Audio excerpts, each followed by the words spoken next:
Hi there. In this video I show you how to fix the annoying rattle of the Brompton gear shifter. I mean this rattling. It's pretty annoying while driving. So all we need for this is a 2mm Allen key and a file. We open the encasement.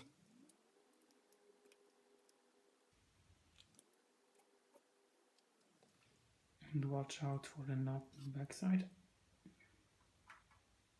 And then we have to file a bit of the material here away. Well, I already have done this. You can also remove the mechanics here to file it better.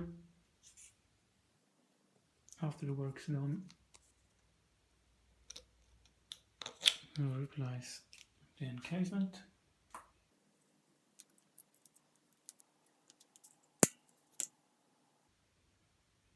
So the stick of the gear shifter has no more loose space and it makes no rattling sound anymore. That's it. Bye bye.